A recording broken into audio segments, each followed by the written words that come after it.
Olá pessoal, boa tarde, tudo bem? Eu sou Aurélio Araújo de Goiânia, Goiás, Brasil, mundo! Hoje estou aqui com um entrevistado muito querido aqui em Goiânia. Ele é empresário e ele tem uma fábrica de produção de Arla 32. É o nosso amigo convidado Edmilson. Edmilson, boa tarde, tudo bem? Boa tarde, tudo em paz, né? Prazer grande, enorme, né?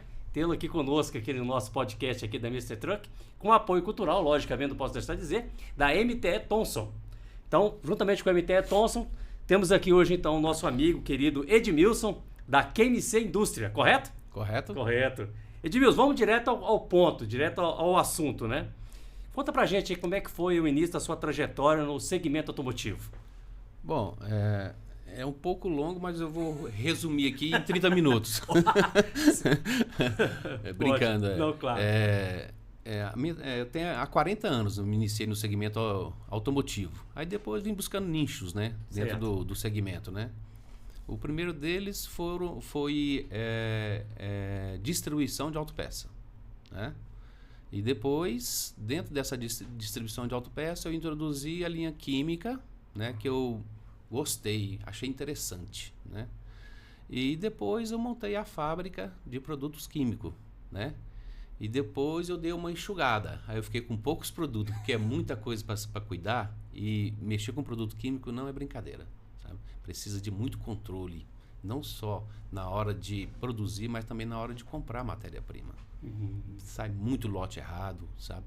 Erra-se muito, sabe? Quando você vai lidar com a questão química, tanto na formulação como nos processos, sabe?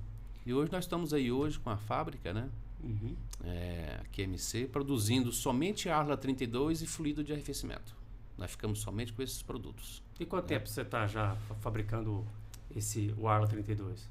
O Arla 32 tem já mais ou menos uns 10 anos. Mais ou menos. 10 anos. Então já mais tem ou menos bastante 10 experiência anos. aí, Bastante tempo. Já sofremos muito. Sofremos muito. E o sofrimento nos traz aprendizado, né? Entendi. E como é que é essa questão hoje da matéria-prima? Como é que funciona isso aí, Edmilson? Olha, Aurélio, como é que é isso aí? O mercado sofreu muita mudança, tá? Muita mudança depois da guerra da Ucrânia com a Rússia.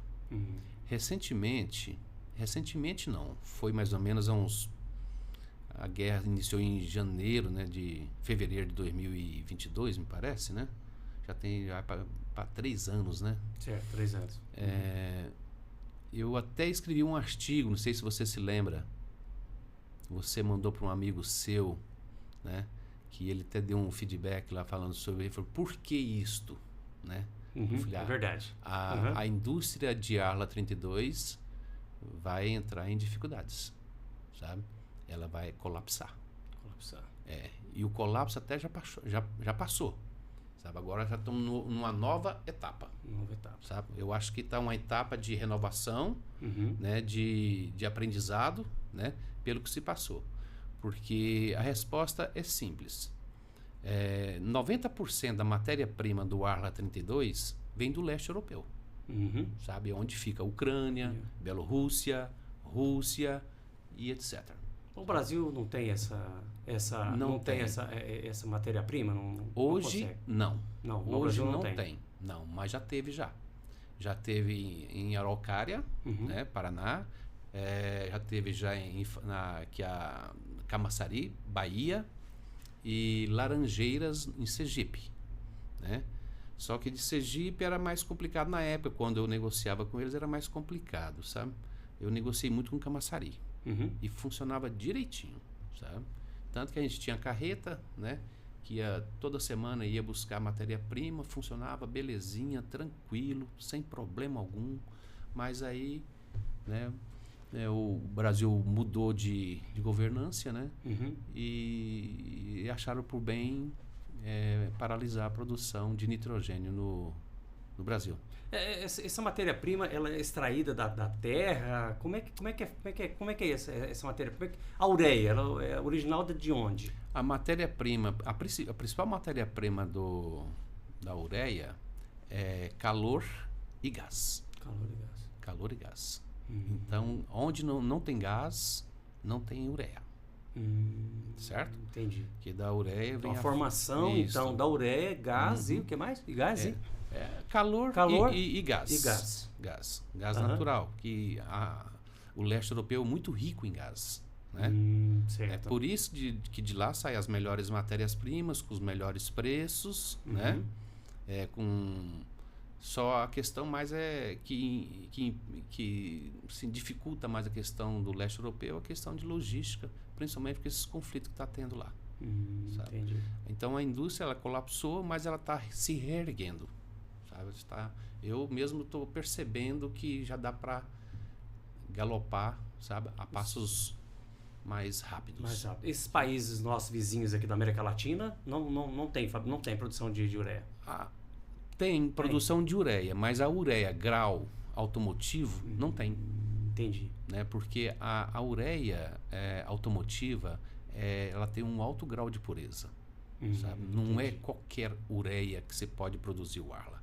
A ureia do Arla 32 serve para qualquer coisa. Mas as outras não servem para o automotivo. Então vamos dizer que nós temos a ureia agrícola, vamos dizer assim, e Sim. a ureia automotiva. E a pecuária também. E a pecuária também. E tem a industrial também. Então são 3 tipos de ureia, ou mais? Tem mais uns 5 tipos, mais ou menos. 4, 5 tipos, mais ou menos. A industrial eles usam na indústria de produzir resinas, produzir colas, né? E outras coisas mais. Não é só ir lá na casa pecuária, comprar a ureia, jogar no tacho, mexer com água e tá pronto o Arla, não, vai né? sair uma mistura, né? Uma mistura de ureia, que essa ureia, com certeza, ela tem os contaminantes, né? Que esses contaminantes vai causar problema lá na frente. Então, a frase certa para isso é assim: o fim é justificado pelos meios. Pelos meios. Entendi. Certo? Então, você vai usando, vai chegar uma hora que a conta chega. Sabe? Então, se você não ter um produto dentro das conformidades, vai gerar problema. Bom, então se botar uma ureia qualquer, a gente que está dentro da área técnica, a gente percebe que tem um desgaste mecânico das bombas, desgaste das dosadoras. Então, pode ser também que venha a ter um problema com o sensor de NOx. Pode haver, então, um problema com o sensor de NOx? Em todo sistema, né? Todo sistema, né? Todo sistema vai haver problema, né? Você percebe-se que você tem um sensor, o nome já diz, é sensor. É de tão sensível que ele é, né? É sensorial, né? Sensorial, Então, ele tem que ter um contato com os gases, certo? Aí, se a matéria-prima do Arla 32, a grau automotivo, né? O que vai sair lá, depois de tudo? Passar pela questão de catalisador, passar pela questão de temperatura, né? Vai sair o N3, né, que é o nitrogênio, e H2O, que é a água que é em forma de vapor. Né? E aquele gás ali você pode respirar, que ele é mais puro do que o ar da rodovia. Sabe? Isto se saiu o N3 e o H2O, que é a água em forma de vapor. Né? Entendi. Então, aí aquele ar você pode respirar tranquilamente, sem problema algum. Eu acredito que no público da MTE já tem lógico, tem o pessoal do pesado e tem o pessoal do leve, que nós chamamos de... Tem os utilitários, que são as vans, as caminhonetes e tal, tem o pesado, que é o caminhão pesado, e tem o automóvel, né? Então, essa turma do automóvel, como já tem o Compass, tem o Renegade, já tem os carros pequenos, as caminhonetes, que todos a partir de 2024 já estão usando o Arla 32. Então, para esse público, porque no clube de caminhão pesado, o pessoal já está mais inteirado dessa questão desse sistema SE, né? Certo. SE. E para esse pessoal que está chegando agora, vamos dizer assim, dos automóveis, o que é a Arla 32? Só terminando de responder a pergunta anterior, okay. Que é do sensor, né? Sensores, ok. Veja bem, então o sensor está lá, né? Aí ele precisa de fazer a análise do gás emitido, né? Se você tem contaminantes, esses contaminantes vão para algum lugar. Quais são esses contaminantes? É da família de aldeídos, né? Aí pode ser um cálcio, um ferro, um alumínio, né? E com isso ele tem que se acomodar em algum lugar, né? E ele vai ter contato com o sensor. E esse sensor vai deixar de ter uma vida útil, e de fazer uma leitura correta. né? Agora, respondendo as perguntas para os entrantes, né? Bem-vindo! Nesse mundo, né? Mundo. Que são as picapes, de as máquinas agrícolas, né? Uhum. Então, o Arla 32, o nome já até diz, agente redutor líquido automotivo. É um agente, né, que ele é injetado no escapamento, né, que vai ter contato com os gases emitidos pelo coletor de escape. Ele é injetado em forma de pulverização para neutralizar o NOx, que é o óxido de nitrogênio. Tá? Eu acho isso muito importante. Tá? Os outros falam, mas isso não ajuda tanto. Ajuda, cara. No Holocausto, né, que houve no nazismo, eles usavam o NOx para matar as pessoas. Não sei se você sabe disso. Não sei, não sabia. Sim. Então o NOx ele só não faz mal, ele mata. Houve uma pesquisa em São Paulo, ali no centro, ali próximo ao elevador Costa e Silva, as pessoas que moravam ali, todas elas tinham problema respiratório, sem exceção, de criança a idosos. Então, o NOx ele não só faz mal, ele pode matar também. Além dos outros gases, né? também faz CO, mal. Né? CO, né? O HC, né? O hidrocarboneto, faz mal. Mas o NOx é mais rápido. A ação é direta. É mais rápido, exatamente. É questão de minutos. Se você fechar numa câmera e ligar um cano de escape de um caminhão, um Mercedes 1113, por exemplo, é rapidinho. E dentro dessa adição WOS, né, que chama, né, o Arla 32... eu posso com água qualquer que eu coloco lá? Como não, é que não pode. Não pode porque a água, né, a água ela tem a carga mineral, né? Ou seja, carga minerais, né? Ou uma carga mineral. Então é o seguinte, a água ela é composta por vários minerais, né? Aí ela tem que passar por um equipamento para desmineralizar esta água, certo? Aí vai pegar toda essa carga minerais que tem nesta água e vai tirar. Essa desmineralização como se fosse aquela água de bateria, é isso? Isto. A mesma água de bateria. As pessoas falam água destilada. A destilada é processo. É processo. Processo de destilação. É o mesmo que eles usam na cachaça, né? Sim. Posso pegar a água do ar e fazer uma cachaça? Não, mas tô falando processo. Só processo. Né? Processo. Certo. Então, não importa. Ela pode ser destilada, ela pode ser filtrada, ela pode ser processo iônico, né? Mas o objetivo é desmineralizar, tirar os sais minerais da água. E se eu tirar os sais minerais, se eu estiver errado, se eu tirar os sais minerais, essa água também perde a condutividade elétrica, é isso? Perde toda a condutividade. Quer dizer, então, que uma água pronta para ser misturada com a ureia, eu posso pegar um cabo de 220 volts, colocar na água e botar a mão junto? A ciência diz que sim, mas eu não tenho coragem. Você nunca fez esse teste prático, Nunca fiz. Agora, se ela tiver com condutividade zero, a ciência diz que não tem condutividade. Não tem condutividade. Sendo que no Arla existe um limite desta condutividade. Me parece que é 7 microsiemens, me parece. Né? Para você produzir é a unidade de medida que se usa. Isso, então. é a medida de condutividade. Esta água, tem pessoas que perguntam, pode se beber? Pode, mas você não vai saciar, né, as necessidades fisiológicas do seu corpo. Isso pode fazer mal também, não pode? Não, água dessa? não. Se tu beber muito, dá barriga d'água. Né? Porque você não tem os sais minerais, certo? O seu corpo precisa desses sais minerais. Eu vou aproveitar um pouco do seu conhecimento aqui. Vou separar um pouquinho. Só vou abrir aspas aqui, pessoal, do Arla 32. Porque me veio uma pergunta aqui agora. Não posso perder a oportunidade de ter o Edmilson aqui. Essa água desmineralizada é a mesma que utiliza no sistema de arrefecimento também? Sim. Sistema de arrefecimento? Sim. Porque é o seguinte. Aí as pessoas falam, mas a água desmi Quando eu falar desmi, é desmineralizada, porque a palavra ela é mais difícil de falar. Desmi é mais fácil. Né? Então, quando se usa uma água desmi, você vai cortar a condutividade. Né? E calor viaja através de condutividade. Correto. É por isso que a água desmi ela é importante no sistema de arrefecimento também. Né? Então, a água tem que fazer a troca de calor aonde? Na colmeia. Na colmeia. O lugar certo. Então nós vamos fazer um outro podcast para nós falarmos então de sistema de arrefecimento. Pode ser? Tá fechado? Eu já dei muita aula sobre sistema de arrefecimento, sabe? Então. E eu não sei se você... Existe um dado interessante.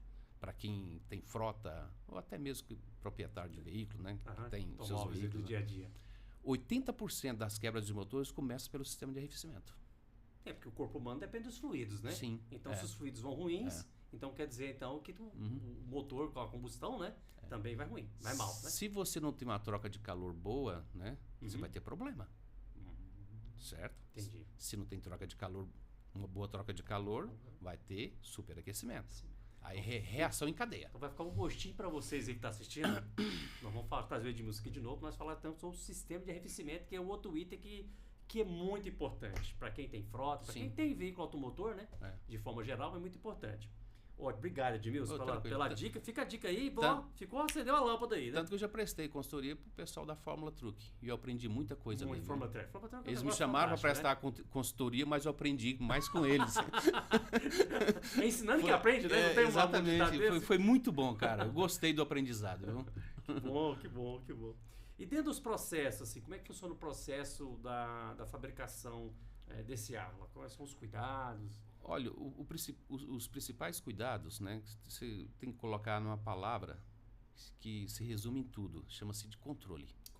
Controle de tudo, sabe? Lá na empresa, quando está se produzindo, tem um caderno, tem os formulários para ser preenchido, temperatura. Então isso me traz uma outra pergunta dentro dessa resposta sua. Então quer dizer que para se fabricar o Arla, então eu tenho que ter uma certificação. Eu tenho que ter um processo de certificação para que eu possa produzir com qualidade, para que eu possa vender isso para o público externo. Existe um processo de certificação? Como é que funciona isso? Antes do certificado, você tem que ter um sistema de gestão de qualidade implantado na sua empresa. E se é o IKEA que pede ou não? No IKEA tem a ver com alguma coisa assim, não? Sim. Não, as certificadoras, né? As certificadoras. Então o IKEA toda faz certificadora. parte do certificador. Sim, ela é a interface, né? Entre o Inmetro, né? E a empresa. Então, ela que faz toda a questão de auditoria, né? E até mesmo se precisar de consultoria, eles têm. Então, você tem que ter um sistema, se chama de SGQ, é um sistema de gestão de qualidade, né? Que falta poucos itens para você chegar ao ISO 9001. Falta pouca coisa. Eu não implementei o ISO 9001 na empresa porque eu não preciso. Falei, vou atender somente o Arla, porque é muita coisa, Aurélio. Essa parte de controle, sabe? Desde a hora que você compra a matéria-prima, negocia. Primeiro você tem que negociar. Aí você tem que ver se aquela matéria-prima, sabe, ela é de qualidade, se ela vai passar. Mas como que você vai ter essa percepção? Por rastreabilidade. Aí a certificação ela tem que ser acreditada, não pode ser qualquer certificação. Aí você tem que checar quem foi que certificou essa matéria-prima, essa grade, se ela realmente passa para o Arla 32, sabe? E tem muitos que não tem. Então, antes de você fazer então, essa aquisição dessa ureia, eles têm que te mandar um comprovante, certificado da qualidade? Tem que mandar um certificado. E tem que se tomar muito cuidado para não sair um certificado falso. Como já aconteceu com a gente já. E quando chega essa vamos dizer que mandou lá para você lá essa certificação e tal, você já comprou, você acha que você já pagou pela essa ureia, né? Assim que funciona? Você paga depois carrega. Paga depois carrega. Pega e paga e pega, na verdade. Não, paga e pega. Paga e pega. Aí quando chega dentro da empresa, você tira um lote para analisar, você analisa dentro de casa, manda para um laboratório. Como é que funciona esse processo? Para saber se essa ureia está dentro da sua especificação que você comprou. Se você está negociando com um fornecedor, né, de segurança, né, dentro da nossa trajetória de tempos, né? Porque tem fornecedor que você pega confiança, né? Certo?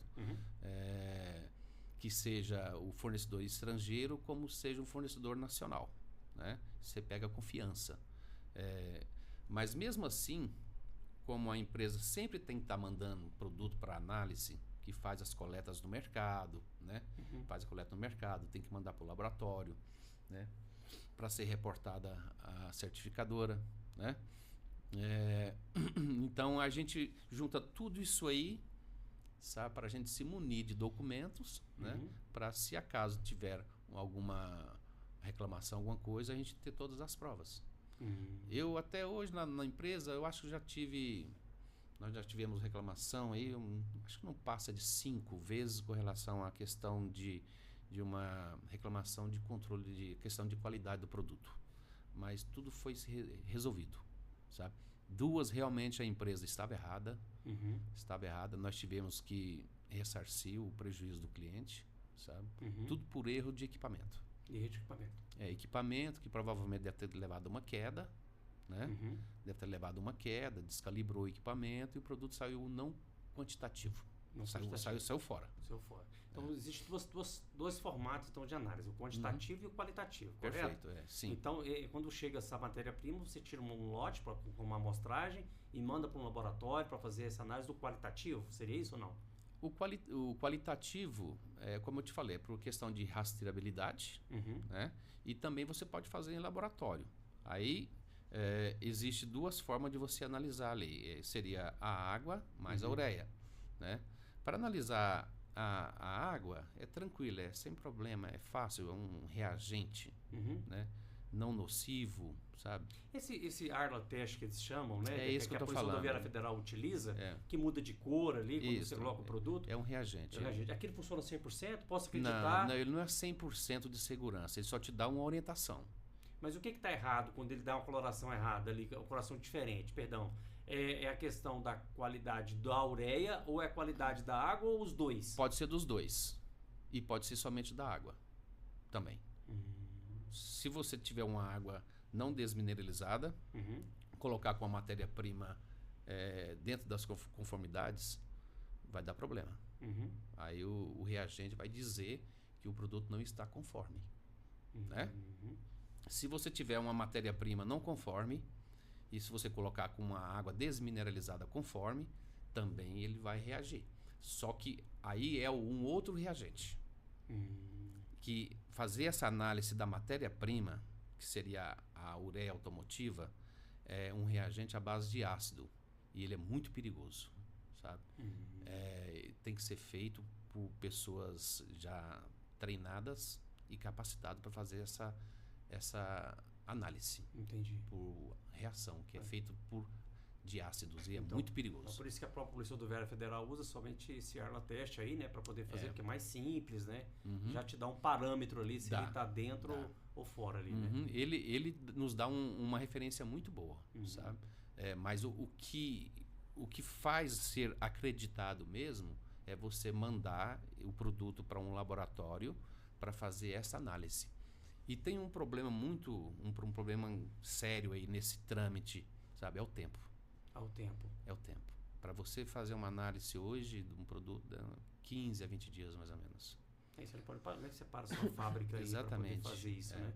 Esse é um então problema. Você tem que ter um estoque regulamentador, né? Para poder atender a sua demanda, obviamente. E as próximas que vierem, você tem que ter esse tempo hábil aí para poder fazer, porque senão você corre o risco também, né? E se eu pegar uma ureia conforme ou não conforme, misturar meio a meio, naquele teste, Arla Test, eu consigo identificar? Será que pega essa irregularidade de usar 50-50, por exemplo? Chama de blend, né? Blend? Blend, você fazer uma mistura de um produto não conforme com um produto conforme, né? Só que você tem que ter ali as 2 análises dos dois, né? Da ureia não conforme com a ureia conforme. Aí você vai ver o que você tem que compensar, né? Para fazer aquela mistura, se vai ser 10%, 20%, 30%, 40%, 50%, né? Daí você tem que fazer esse estudo, tem que estar com tudo na mão e fazer as contas. Entendi. O que se pega muito na ureia automotiva são os aldeídos, né? E o bioreto. Mas eu não consigo fazer bancada dentro da empresa, eu tenho que fazer fora. Ou não consigo fazer dentro de casa? Consegue. Se você tiver análise, se você tiver análise dos 2 produtos, né? Se você coloca na mão de um técnico, né? Você coloca na mão de um técnico, ele vai fazer a conta, né? Falar, pode colocar 25% da não conforme e 75% da conforme, que vai dar tudo ok. Entendeu? Por exemplo, se o bioreto da matéria-prima não pode passar de 0,89. Ok. Bioreto, certo? Se você tem uma matéria-prima com 0,40, então você tem uma margem. Sim, eu pergunto assim, não é nem tanto pela questão no que se tange a questão da desonestidade que pode haver com algumas fábricas de água. eu vejo assim, às vezes por falta de matéria-prima. Eu acho que deve ter algum momento do ano aí que você tem uma escassez. Sim. Tem alguma... lógico, você faz estatística lá, tem algum período do ano que tem essa escassez de matéria-prima? Tem. Existe fatores, né? Fatores. Né? Por exemplo, no mês de fevereiro de 2022, né, eu estava prontinho, eu já estava com o invoice na mão para assinar, para fazer a importação da Rússia. E eu vendo aquilo, aquela intriga entre o Putin da Rússia com o pessoal da Europa, né? O problema dele maior são os europeus, né? Nem a Ucrânia, né? Os europeus usaram, aí os americanos usaram a Ucrânia como bode expiatório, né? Colocaram ele lá para apanhar, né? Então, vendo aquilo, eu falei, vai dar pau esse trem. Eu não vou assinar esse invoice, não. Eu liguei de volta, falei, cancela. Eu não vou. Aurélio, foi 15 dias, cara. 15 dias começou a bombardear. E eram 600 toneladas que eu estava importando. Era um volume significativo. Quebra a empresa. Eu não sei o que poderia acontecer. Mas ainda bem que eu... se atentou e tomou ação na hora certa. Na hora certa. Foi 15 dias depois. E se veio até hoje. Aí a Rússia, ela recebeu sanções, né? Ela não pode comercializar. Aí o que está se fazendo muito hoje, né? É que eles chamam de triângulo, né?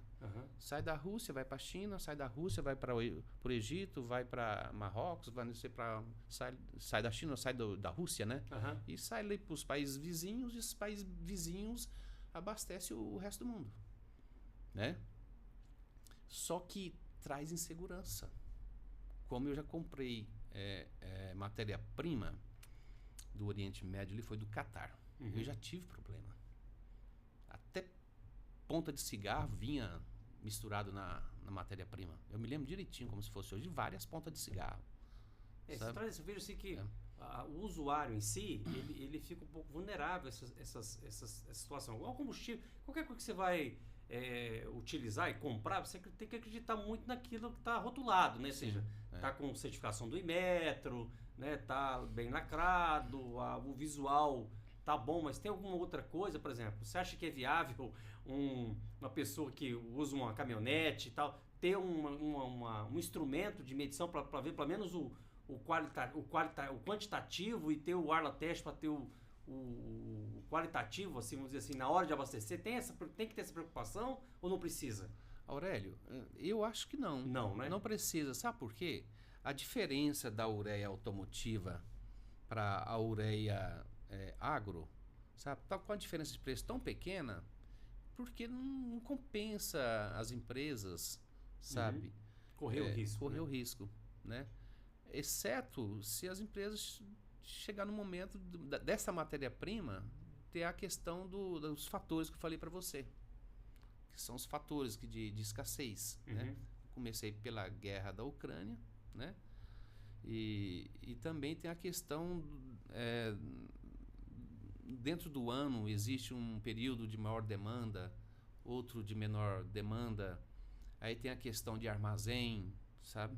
Então, porque o produto ele ocupa muito espaço, né? Não só a ureia, como o resto das... Então, dentro dessa proteção que ele deve ter se preocupar bem com a preventiva, ou seja, trocar o filtro trocar o filtro do sistema de ar a cada troca de óleo do motor, alguma coisa assim. Você acha que tem que fazer um intervalo menor?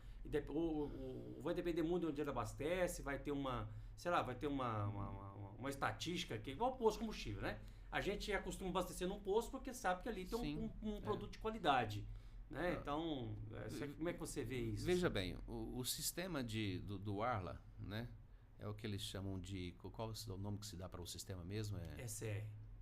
Não, é o outro. Você fala EGR. Não? É o equipamento. O equipamento. Você fala o sistema do Arla, com isso, bomba, dosadora. Isso. É o sistema SR mesmo. O sistema SR trata de todos os componentes, né? Bom, ali tem esses equipamentos, né? Esses equipamentos chegam a hora que vai dar problema, não tem jeito. Como qualquer um outro, né? Mas não precisa fazer esses testes, não. Só abasteça num local de confiança, né? Que você já sabe já, né? E fazer a preventiva, que é a troca dos filtros, né? Não tem que jeito. É normal, né? Tem que trocar os filtros mesmo. Uma hora vai dar problema, não tem jeito. É como uma válvula injetora, como uma unidade injetora, sabe? Tudo vai dar problema.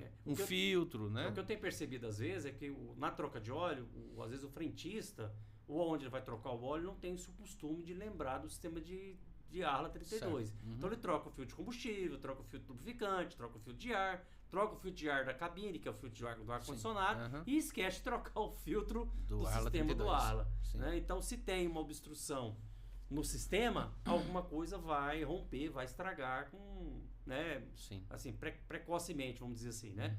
Então aí fica a dica, então hashtag fica a dica para você então, que está chegando agora, né, começou a usar o Arla 32, prestar atenção então na manutenção preventiva, que é a substituição do filtro, né, da bomba, né, dos filtros, né?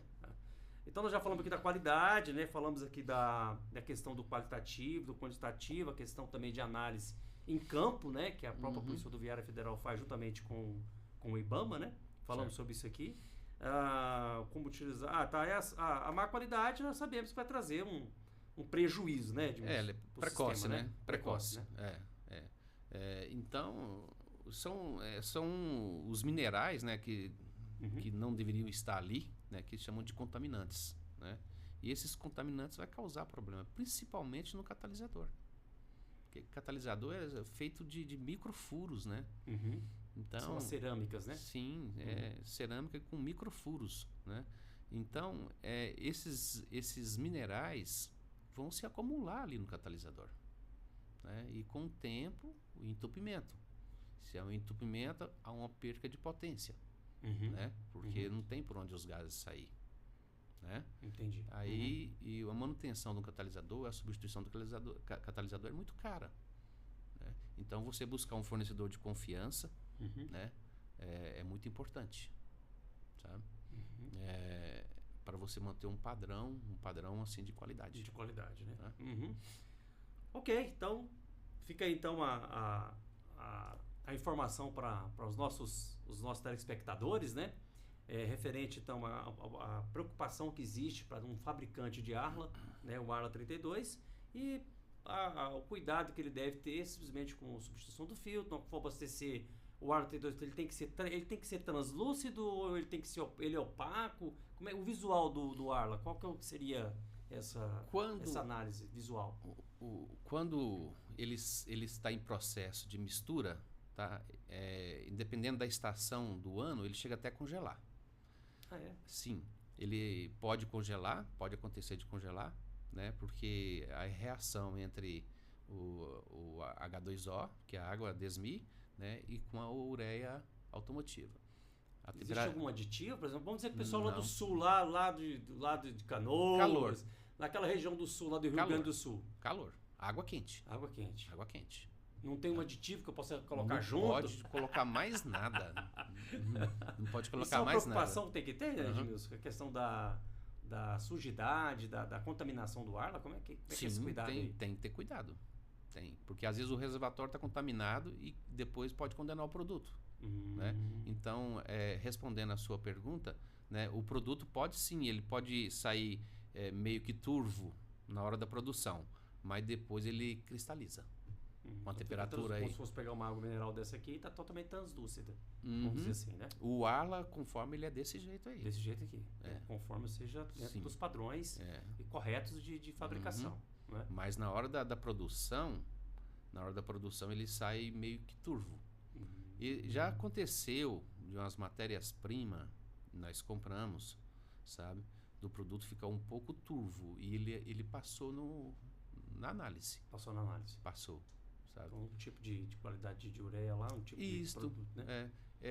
Aí buscamos informações com o fabricante, que inclusive é um grande fabricante do Brasil, né? Que na época quando produzia, né?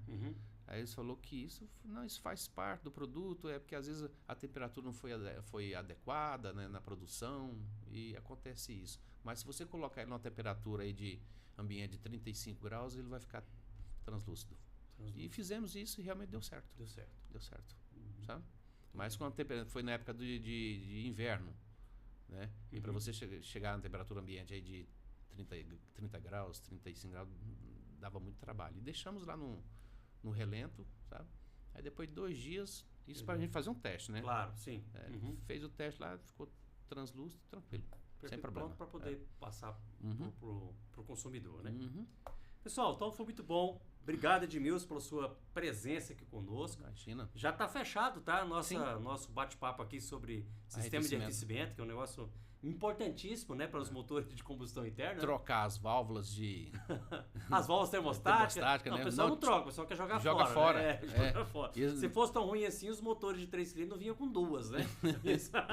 Não sabe a importância que aquele ali não tem, sabe né? a importância, mas fica ligado então no canal aí da MTE Thomson e no canal da Mr. Truck. Nós vamos trazer novamente o Edmilson aqui, para nós bater esse bate-papo aqui sobre o sistema de arrefecimento. Edmilson, mais uma vez, muito obrigado pela sua disponibilidade. E a MTE agradece de coração mesmo por você ter vindo aqui falar conosco. Um abraço, obrigado. Para você que nos assiste, muito obrigado. Até o próximo podcast com Aurélio Araújo, de Goiânia, Goiás, Brasil, Mundo, para você.